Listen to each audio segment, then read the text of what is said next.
The silver belly of the B-17 Bad Penny hangs just 400 feet above the Dutch countryside. So low the roar of its four Wright Cyclone engines shakes the glass in the window frames of the farmhouses below. Inside the cockpit, pilot Bill Garlitz grips the yoke, his knuckles white. He isn't looking at his instruments. He's looking out the side windows. Directly below him are the long black barrels of German 88mm anti-aircraft guns, tracking his every move. They're so close he could see the German gunners standing at their posts, their hands on the cranks, the muzzles of the guns pointed directly at his cockpit.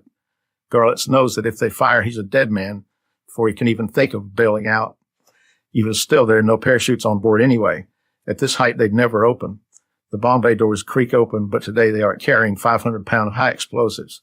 They're carrying sacks of flour and tins of chocolate. The crew holds their breath waiting for the sky to explode. Instead, there's only the wind and the desperate hope that the enemy will keep his word. Welcome to World War II Obscura. By April 1945, the Third Reich was a collapsing lung, but its grip on the Western Netherlands remained a stranglehold. Following the failure of Operation Market Garden, the Nazis had retaliated against the Dutch railway strike by cutting off all food and fuel to the occupied provinces. What followed was the Hunger Winter. In cities like Amsterdam and Rotterdam, 3.5 million people were starving. The daily ration had plummeted to 2 slices of bread and a pint of watery soup. People were eating fried tulip bulbs, sugar beets, in some cases soup made from grass. 20,000 people had already died. The Allies were in a dilemma. They could break the German lines, but a full-scale invasion would turn the starving cities into a battlefield. Queen Wilhelmina of the Netherlands, in exile in London, pleaded with President Roosevelt and Winston Churchill, if they didn't act now, there would be no Dutch people left to liberate. The result was a plan so audacious, it seemed suicidal. Operation Chowhound. The U.S. Army Air Forces would fly their heavy bombers at dangerously low altitudes over German-occupied territory to drop food. But there was a catch. They had to do it with the permission of the Nazi occupiers while the war was still technically raging on. The controlling idea of this mission was a gamble on human decency amidst total depravity. Negotiations were held in a schoolhouse in Ochterveld between Allied officers and the Nazi Reichskommissar, Arthur Seyss-Inquart, a man later hanged at Nuremberg for war crimes. A truce was struck.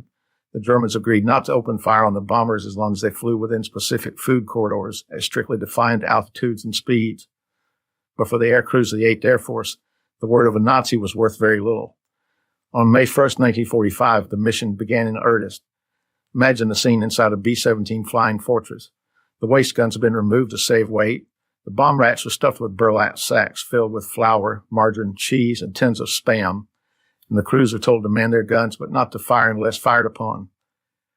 As the bombers crossed the Dutch coast, the pilots dropped from 10,000 feet down to 400. The landscape changed instantly. Instead of a distant abstract map they usually saw during a bombing run, the world became terrifyingly intimate. They could see the laundry hanging on the lines. They could see people riding bicycles, and they could see Germans everywhere. Every few miles they passed over flak towers.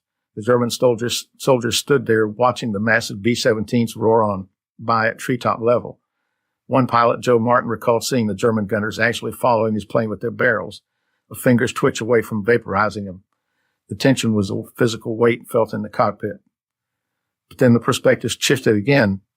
As they reached the drop zones, racetracks, airfields, and open fields, the crews saw something that many would later call the highlight of their entire service.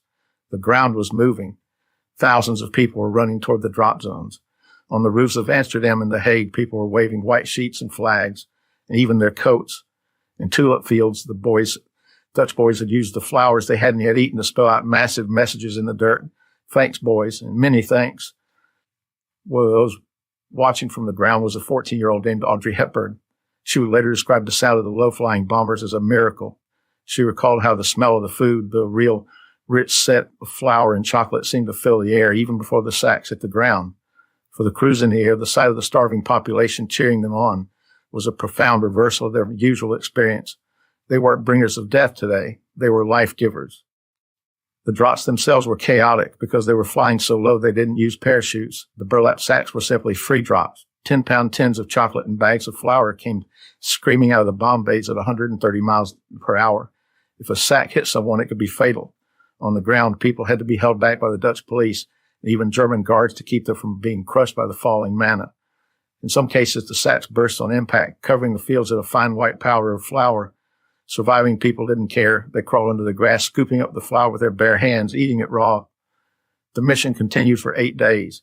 In total, over 2,200 sorties were flown by the Americans alone, delivering nearly 4,000 tons of food.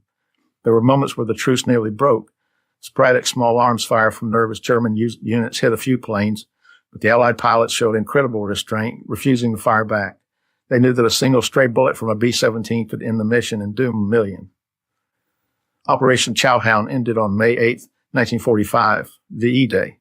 The war in Europe was over, but for the Dutch, the healing was just beginning. This operation remains a unique moment in the history of the 8th Air Force.